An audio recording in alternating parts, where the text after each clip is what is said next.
Sentencia de muerte. El sicario que desafió el cerco de Bukele terminó suplicando clemencia. Si estás escuchando esto, es porque ya no me queda nada. Ni dignidad, ni libertad, ni siquiera la sombra de lo que fui. Me llamo Ricardo Solís, aunque en las calles de Soyapango, en los cantones de Ilopango, en cada rincón donde la Mara Salvatrucha sembró el terror, me conocían como El Garra. Fui palabrero, fui ley. Fui el hombre que decidía quién vivía y quién moría con un gesto de la mano. Tuve bajo mi mando a más de 200 soldados dispuestos a derramar sangre por el barrio sin pestañear. Y ahora estoy aquí, encerrado en una celda de 2 metros por 2 metros, sin ventanas, sin luz natural, sin otro sonido que el eco de mi propia respiración. Esto es el Secot. Esto es el infierno que Bukele construyó para tipos como yo. Y yo, que juré que nunca me doblegaría ante nadie, terminé suplicando clemencia como un cipote asustado.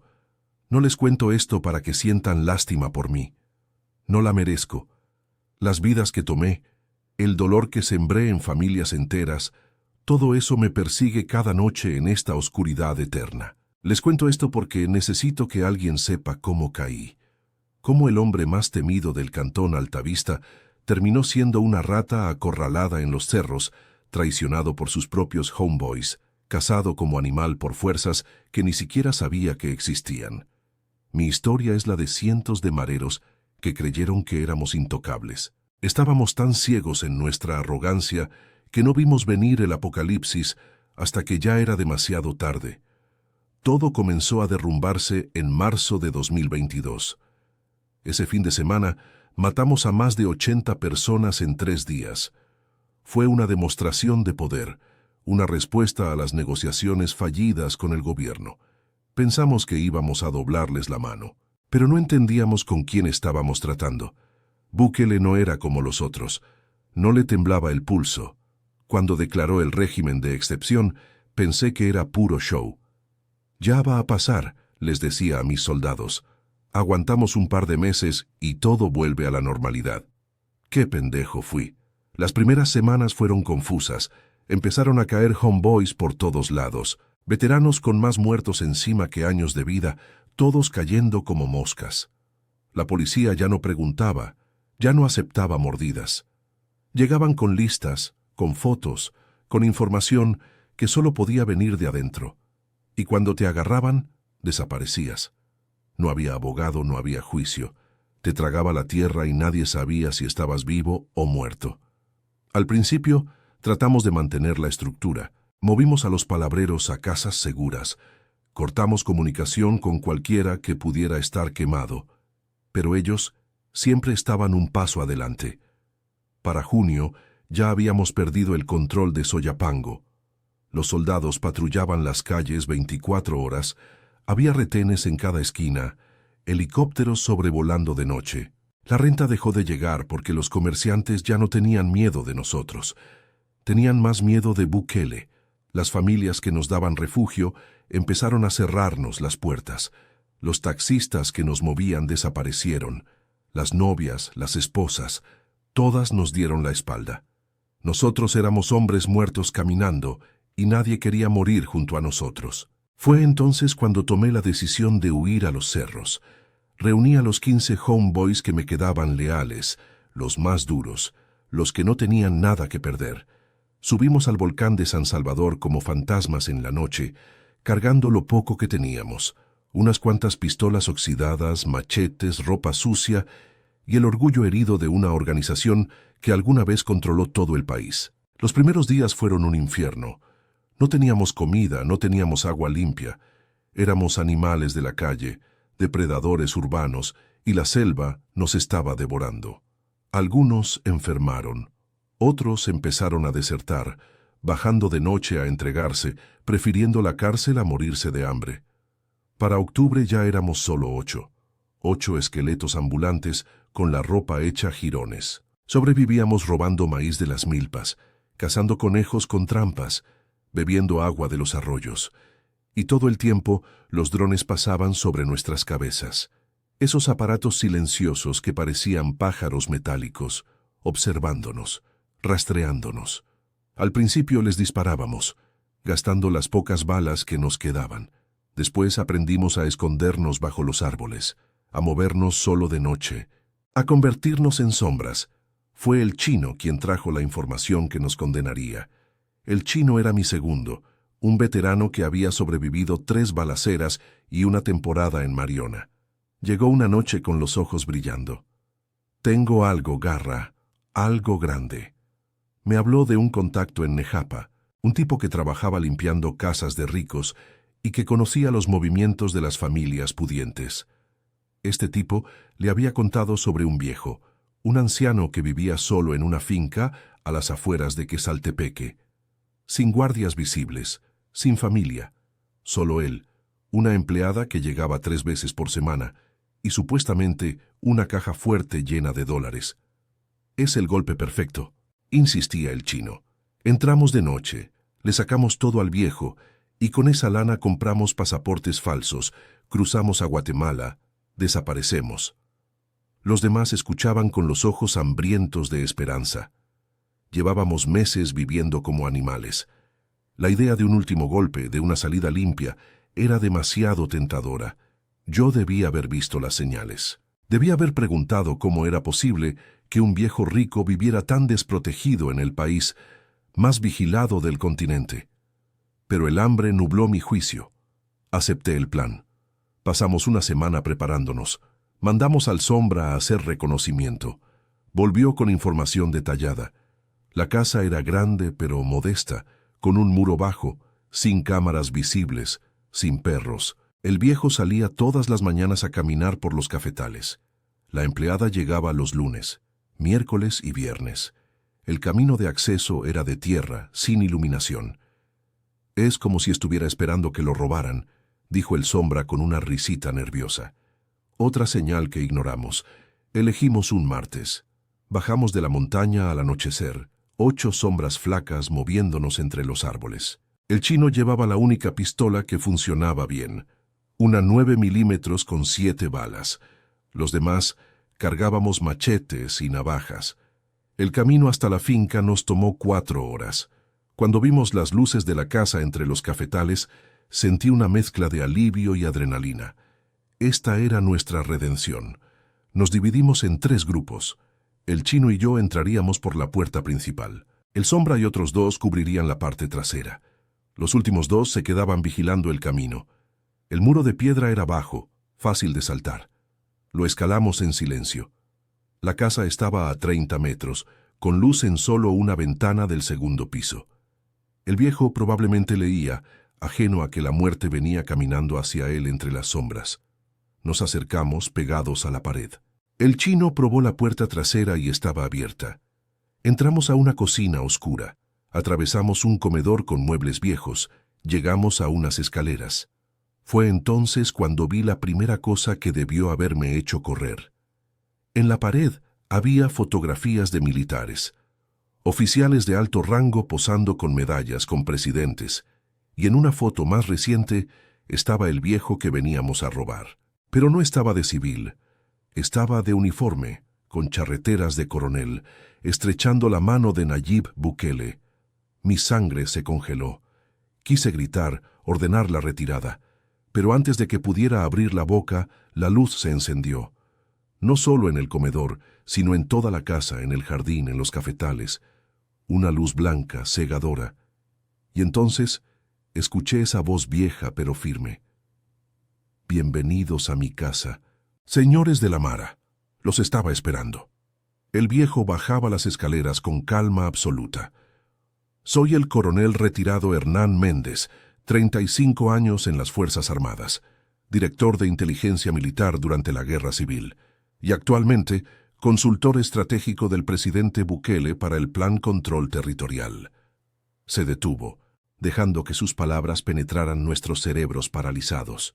«En otras palabras, yo soy el hombre que planeó cómo cazarlos a ustedes, y ustedes acaban de caminar directamente hacia la boca del lobo». Grité a los homeboys que nos largáramos. Algunos corrieron hacia la puerta trasera, pero se encontraron con soldados apuntándoles con rifles de asalto y visores nocturnos. Otros trataron de saltar por las ventanas, pero afuera el jardín se había llenado de figuras vestidas de negro moviéndose con precisión de depredadores. Eran los murciélagos, fuerzas especiales entrenadas por estadounidenses e israelíes, equipados con la mejor tecnología, desplegados exclusivamente para cazar líderes de pandillas. Estaban rodeando la casa, esperándonos como si supieran exactamente cuándo íbamos a llegar. El chino levantó su pistola hacia el coronel, pero antes de que pudiera jalar el gatillo, 3 puntos láser aparecieron en su frente, francotiradores apostados en el cafetal. «No hagas estupideces, muchacho», dijo Méndez. «Mi orden es capturarlos vivos, pero si disparas, mis hombres tienen autorización para convertirte en colador». El chino bajó la pistola temblando. Él, que había matado a más de 20 personas sin pestañear, ahora temblaba como una hoja. Nos tiraron al suelo boca abajo. Conté 8 murciélagos solo en el interior. Afuera escuché helicópteros, vehículos blindados, voces dando coordenadas por radio. Todo un operativo montado para nosotros 8.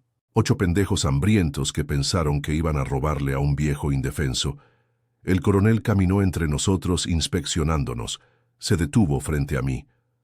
Ricardo Solís, alias El Garra, palabrero de la clica Fulton Locos, responsable de 43 homicidios confirmados, 8 secuestros, extorsión a más de 200 comercios. Recitó mis crímenes sin emoción. Llevamos 6 meses rastreándote. Cada vez que movías tu campamento lo sabíamos. Cada vez que mandabas a alguien a buscar comida, lo registrábamos. La información sobre mi casa llegó a ustedes porque nosotros quisimos que llegara. El contacto de tu amigo el chino trabaja para nosotros desde hace 2 años. No era solo que habíamos caído en una trampa. Toda nuestra red de informantes estaba infiltrada. El gobierno nos había destripado desde adentro. ¿Por qué no nos agarraron antes?, pregunté. Si sabían dónde estábamos, ¿por qué esperaron? Méndez sonrió. Porque ustedes solos no valían el operativo. 8 mareros muertos de hambre no son noticia. Pero 8 mareros intentando asaltar la casa de un héroe de guerra, un asesor del presidente. Eso sí demuestra que la Mara sigue siendo una amenaza, que el régimen debe continuar. Entendí entonces que todo había sido teatro. Nuestra desesperación, nuestra hambre, todo era parte del guión. Nos habían dejado sufrir para que cometiéramos un error espectacular que pudieran capitalizar políticamente. Nos subieron a un camión militar cerrado. Adentro hacía un calor insoportable. Algunos homeboys lloraban, otros rezaban. El chino estaba sentado frente a mí con la mirada fija en el suelo. Yo sabía lo que pensaba porque pensaba lo mismo. Esto era el fin. No había abogados, no había jueces. El régimen había suspendido todas las garantías. Éramos terroristas a los ojos de la ley. Cuando se abrieron las puertas me golpeó una luz artificial intensa. Estábamos en un patio enorme rodeado de muros de 10 metros coronados con alambre de púas. Había miles de prisioneros formados en filas, todos vestidos de blanco, todos rapados, con la cabeza baja. Y en el centro se levantaba la estructura más aterradora que he visto, el Secot. Nos bajaron a empujones, nos raparon la cabeza, nos dieron el uniforme blanco y un número. Yo era ahora el 00847-2022. 43 homicidios, años de ser El Garra, todo reducido a 8 dígitos. Pero lo peor vino cuando nos separaron. Los soldados rasos fueron a los pabellones generales. Para mí y otros líderes de alto perfil había algo especial, el ala de aislamiento, el lugar que llamaban el silencio. La celda medía 2 metros por 2 metros, 4 paredes lisas de concreto, un camastro de cemento con un colchón tan delgado que sentías la piedra, un retrete de acero sin privacidad, y en el techo luces LED que nunca se apagaban. Dormías con luz, despertabas con luz, existías sumergido en esa claridad artificial que te impedía saber si era de día o de noche. Los primeros días intenté mantenerme cuerdo. Hacía ejercicio, hablaba en voz alta, contaba historias inventadas, pero el silencio en ese lugar era algo vivo, algo que se metía en tu cabeza y empezaba a comerse tus pensamientos. A veces juraba que escuchaba voces detrás de las paredes. Otras veces veía sombras moviéndose en las esquinas de mi visión. El aislamiento estaba desmoronándome desde adentro. La comida llegaba por una ranura sin horario fijo. Siempre lo mismo. Frijoles aguados, una tortilla dura, agua. Suficiente para mantenerte vivo, nunca para sentirte humano. La rutina se convirtió en mi religión. Solo yo, las cuatro paredes, la luz eterna y los fantasmas de todos los que había matado visitándome cada noche. Los interrogatorios comenzaron después de lo que calculé eran 2 semanas. Me preguntaban sobre la estructura de la Mara, sobre otros palabreros escondidos, sobre conexiones con carteles mexicanos.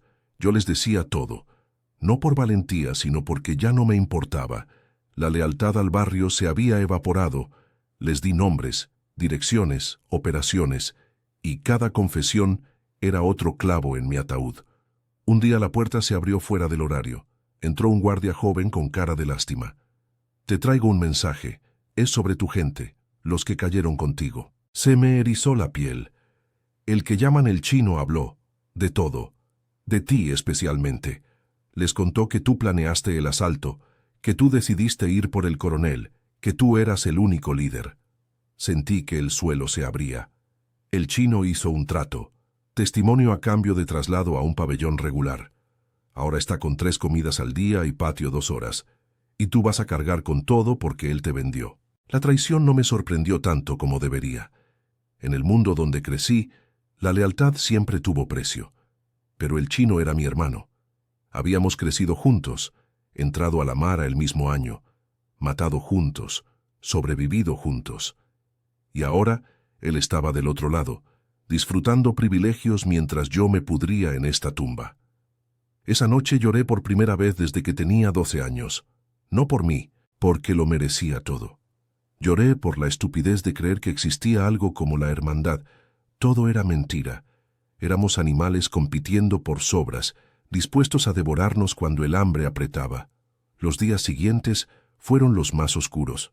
Dejé de hacer ejercicio, de hablar, de comer. Me quedaba acostado mirando las luces, dejando que el vacío me consumiera. Pensaba en mi madre, muerta de tristeza cuando me encerraron la primera vez. En mi hermana, la que quise proteger del vicio, y que terminó adicta mientras yo me manchaba las manos, pretendiendo que lo hacía por ella. Fue entonces cuando vino la visita que cambiaría mi perspectiva. Una mañana entró el coronel Méndez. Vestía de civil, pero su porte militar era inconfundible. Trajo una silla y se sentó como si visitara a un viejo amigo. «Te ves mal, Ricardo. Si sigues así, no vas a durar un año aquí». «¿Y qué le importa? ¿Vino a burlarse?» Méndez negó con la cabeza. «Vine porque me interesas, porque a pesar de todo, sos más inteligente que el promedio, y porque mereces saber algunas cosas». Se inclinó hacia adelante. «¿Sabes cuántos mareros hemos capturado desde el régimen? Más de 70.000. ¿Y cuántos juicios reales? Ninguno. No hay sistema judicial que procese esa cantidad. Estamos inventando esto sobre la marcha». Me propuso contar mi historia. Querían usarla para justificar todo lo que habían hecho. Querían que yo fuera el rostro del enemigo derrotado, la confesión grabada que mostrarían cuando los críticos cuestionaran sus métodos. Una parte de mí quiso aceptar. Quizás me sacarían del aislamiento, pero recordé todo lo que me había traído hasta aquí. Los cipotes que recluté a los 12 años y que murieron antes de los 20. Las mujeres que violamos como ritual. Los comerciantes que supliqué que pagaran la renta y después ordené matar de todos modos. No merecía ningún trato especial. «No voy a ser su títere», le dije. «Si me voy a pudrir aquí, me pudro con lo poco de dignidad que me queda». Méndez se levantó sin sorpresa. «Como quieras, de todos modos ya tenemos suficientes testimonios. El chino ha sido muy colaborador». Y se fue. Los meses siguientes fueron un descenso hacia la locura. Desarrollé rutinas obsesivas, contar baldosas, trazar patrones en las paredes, mantener conversaciones con personas que no estaban. A veces hablaba con mi madre muerta pidiéndole perdón. Otras discutía con el chino gritándole insultos que nadie escuchaba. Las alucinaciones se volvieron más vívidas. Veía a mis víctimas en las esquinas de la celda, mirándome con ojos vacíos. Un día me sacaron del aislamiento sin explicación.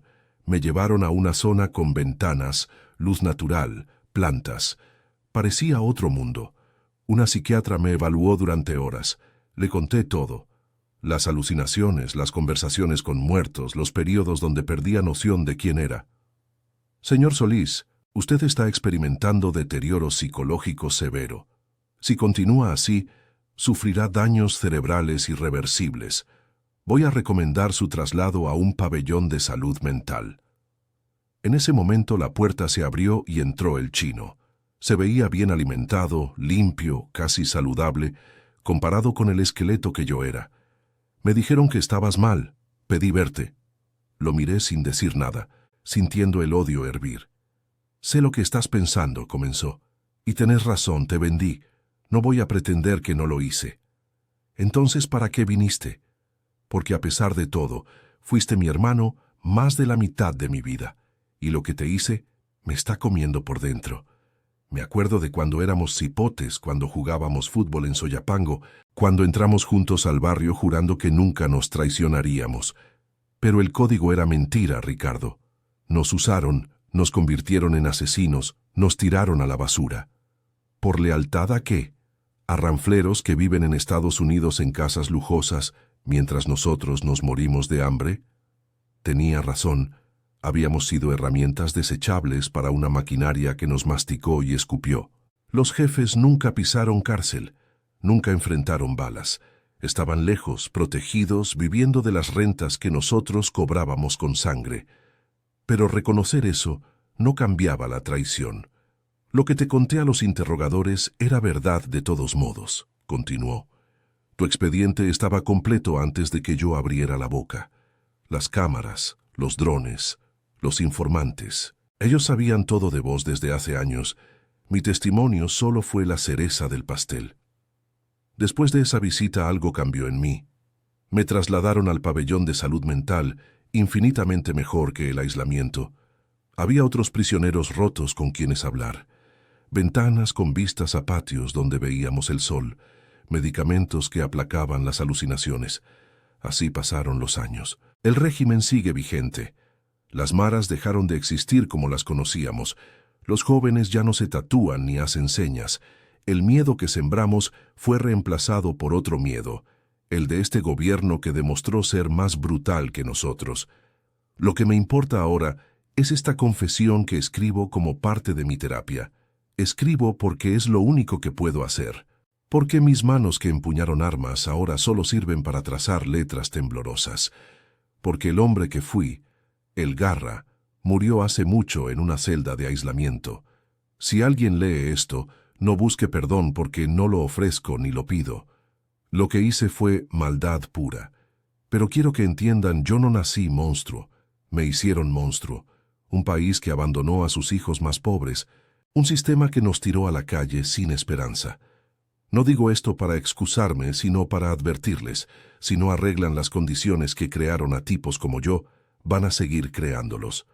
La última vez que vi al chino fue hace unos meses, cuando lo trajeron al pabellón de salud mental.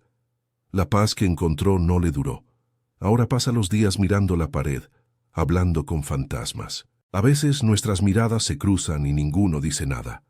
Somos dos viejos soldados de una guerra que perdimos, esperando que la muerte nos dé descanso. Sí, supliqué clemencia. No en voz alta, no ante las cámaras. Supliqué en el silencio de mi celda cuando el aislamiento me aplastaba. Supliqué en mis oraciones a un Dios en el que no creía. Supliqué cada vez que escuchaba pasos, esperando que trajeran la noticia de que todo había terminado. Pero nadie vino, y nadie vendrá. Esta es mi sentencia de muerte, no la del cuerpo, sino la del alma. Este pudrirnos lento en un limbo sin esperanza, sabiendo que merecemos cada segundo, pero sin poder evitar el deseo humano de que termine. El Garra ya no existe. Solo queda el número 00847-2022, un viejo prematuro con la mente rota, contando días que no puede contar. Pasé mi vida enjaulando a otros con el miedo, y ahora El miedo me tiene enjaulado. Pasé mi vida creyendo que era depredador y ahora soy presa atrapada sin escape. Pasé mi vida desafiando al sistema, y el sistema me demostró que siempre tiene la última palabra. A Bukele, al coronel Méndez, a los murciélagos, ganaron. Nos aplastaron como las cucarachas que dijeron que éramos. Pero mírenme bien, porque lo que verán es el futuro de cualquiera que crea que la violencia es la respuesta, sea del lado que sea. La violencia solo engendra más violencia. Ustedes destruyeron a las maras, pero ¿a qué costo? ¿Cuántos inocentes cayeron? ¿Cuántos jóvenes que podrían haberse salvado están pudriendo junto a nosotros solo por los tatuajes equivocados? Solo espero que alguien entienda que la historia siempre es más compleja que los titulares, que los monstruos no nacen, se hacen, que la victoria de hoy puede ser la vergüenza de mañana. Esto no termina conmigo. Esto no termina con el Secot. Esto no termina hasta que alguien ataque las raíces en lugar de podar las ramas. Me voy ahora.